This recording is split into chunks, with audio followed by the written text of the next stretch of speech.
piglets whose genes were edited to remove retroviruses, which could help clear the way for pig organs to be transplanted to humans. A genesis in a striking advance that helps open the door to organ transplants from animals. Researchers have created gene-edited piglets cleansed of viruses that might cause disease in humans. The experiments, reported on Thursday in the journal Science, may make it possible one day to transplant livers, hearts and other organs from pigs into humans, a hope that experts had all but given up. If pig organs were shown to be safe and effective, they could be a real game-changer, said Dr. David Clausen, Chief Medical Officer at the United Network for Organ Sharing, a private, non-profit organization that manages the nation's transplant system. There were 33,600 organ transplants last year, and 116,800 patients on waiting lists, according to Dr. Clausen, who was not involved in the new study. There's a big gap between organ supply and organ demand, he said. Dr. George Church, a geneticist at Harvard who led the experiments, said the first pig-to-human transplants could occur within 2 years. The new research combines two great achievements in recent years, gene editing and cloning, and is unfolding quickly. But the work is novel and its course unpredictable, Dr. Clausen noted. It may be years before enough is known about the safety of pig organ transplants to allow them to be used widely.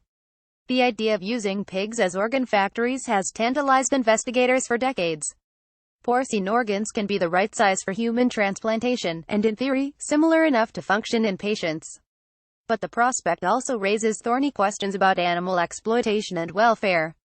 Already an estimated 100 million pigs are killed in the United States each year for food.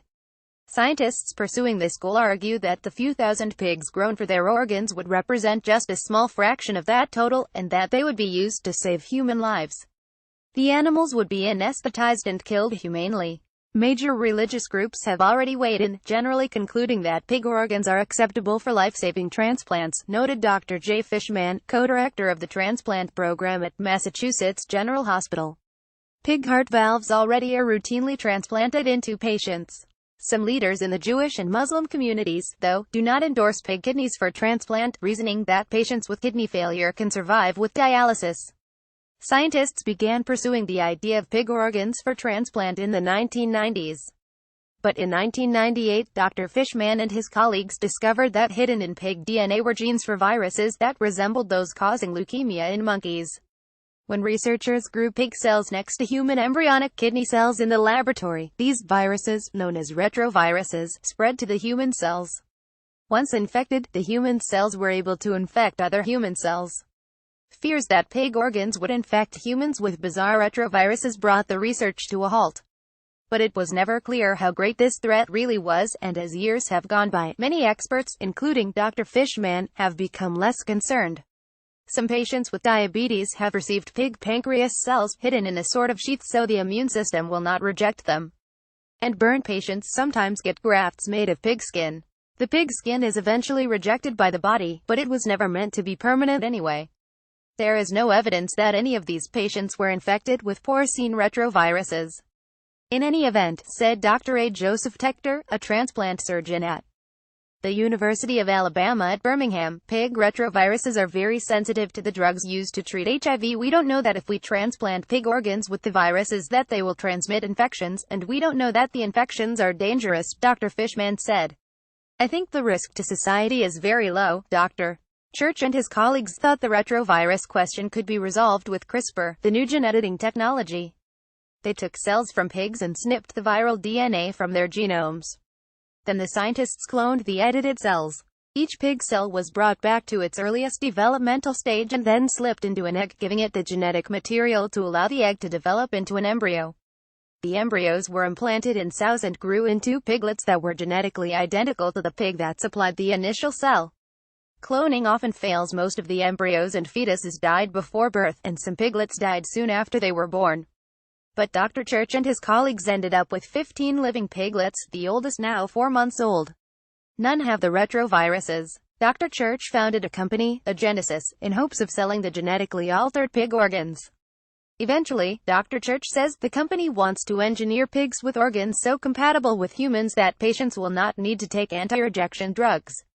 Dr. David Sachs, a professor of surgery at Columbia University, was skeptical that it would be straightforward to make pigs with such compatible organs. "I am afraid that he may find these goals more difficult to achieve than he expects, but I would be happy to be mistaken," said Dr. Sachs, who is also studying ways to create pigs suitable for organ donation.